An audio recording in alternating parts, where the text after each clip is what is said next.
Hi everyone, it's Heidi from flutterbyheidi.wordpress.com, back again here with another Ferrero Friday project.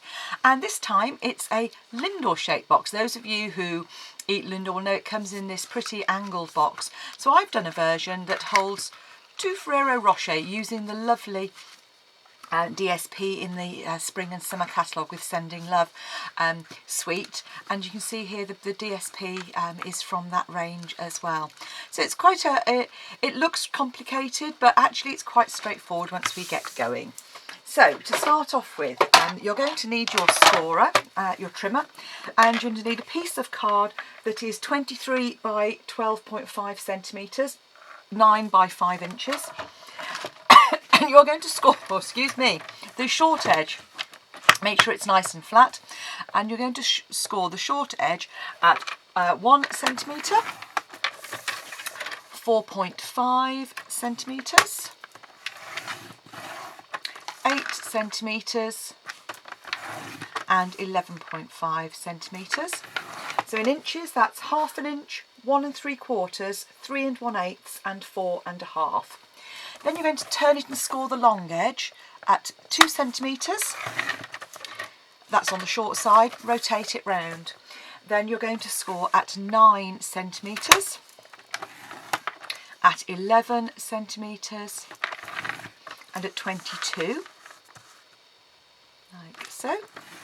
And then we're just going to do some scores in the middle, top and bottom.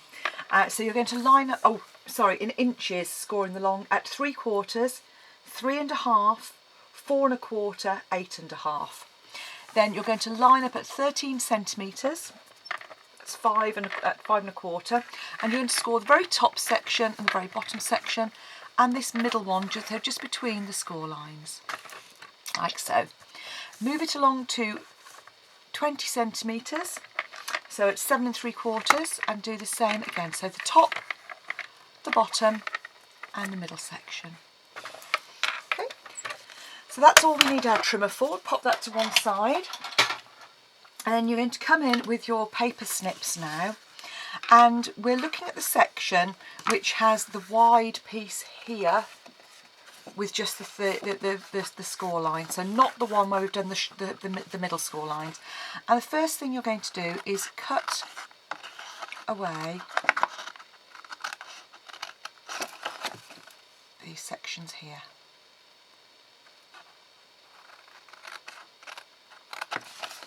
So, like so, and again exactly the same on the opposite side.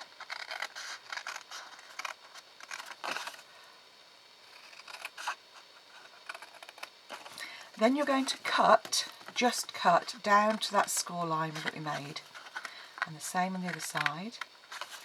Rotate and do the same again, so just cut to that score line. Like so. Now what you want to do is cut away these little tabs.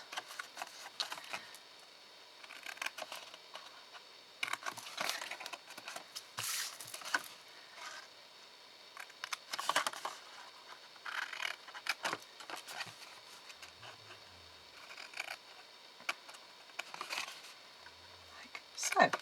Okay. So you'll end up with something that looks like this. So a long skinny bit, and where we did the short score lines, like so. Now the easiest thing is to decorate it now while it's still nice and flat. And to do that, I've used the same paper stack, and I've cut some panels. So these are, the Whisper White is 6.5 by 3, 2.5 by 1 1/4, with a DSP on the top of 6 by 2.5.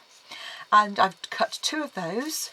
And then I've done 4 of these teeny tiny panels, which are 1.5 by 3 centimetres with a layer 1 by 2.5, 3/4 by 1 1/4 inch, 1/2 by 1 inch on the top. And so all I'm going to do is come in and just pop those in place.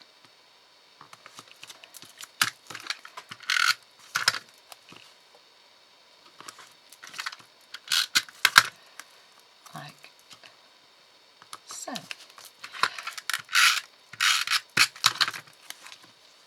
And doing it this way, it is just easier than trying to make it up once your box is built. I mean, what I sometimes do with boxes, I've said before, is I actually, when I'm practicing, when I'm making them, I often do them in paper, just ordinary copy of paper to start off with. And if I'm doing something that I'm perhaps a little less sure of, I'll do it in paper first. It takes a little bit longer, but it just saves you ruining, spoiling all your cardstock. So once you've glued that on, I'm leaving the top layer, fold it over and just reinforce those creases. Don't want them too floppy, and you'll see that this one matches up really nicely with that edge there.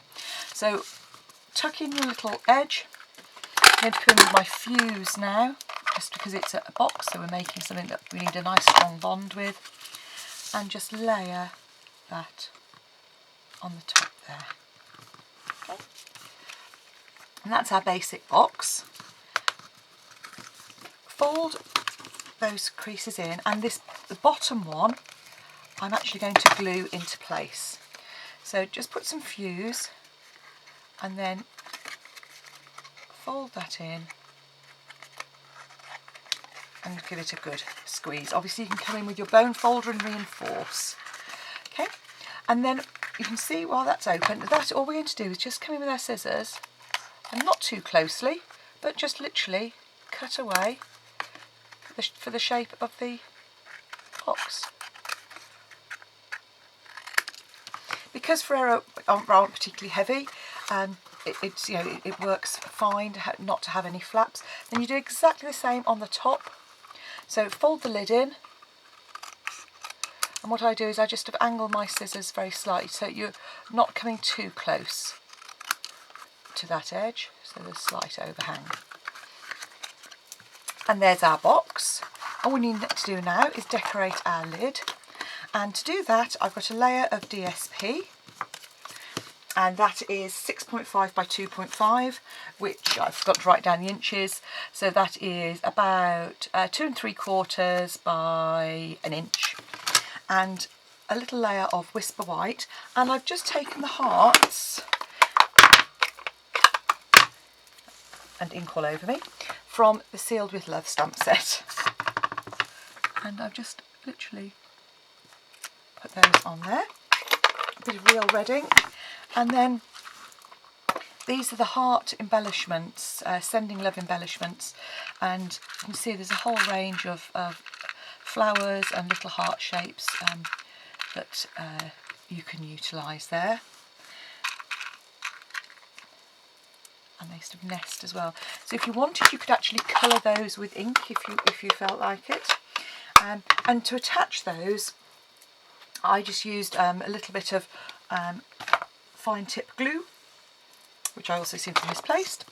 But if you wanted to colour, all you can do is either use your marker or literally just dip it in your ink pad, and you get like a pretty mottled effect on those as well.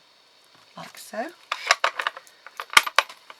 And having misplaced my fine tip glue, I will have to, there it is, put it to one side. So just put a little bit, and again we've done this before, but just pop some glue on there and just leave it to kind of dry, not completely, but obviously just a little bit. And while you're doing that, we can just layer up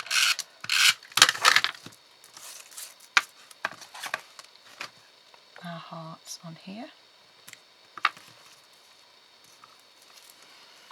and ideally you would use your tweezers, but mine I have used for something else, of course.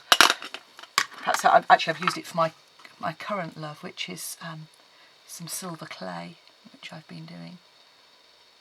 Pop that on there. They're probably still a little bit juicy, what I want. There we go. And then you can just pop a couple of dimensionals on the back, which I'm actually going to unusually put them straight off the top of the box, because I don't want to turn that over because I didn't let them dry quite soon enough.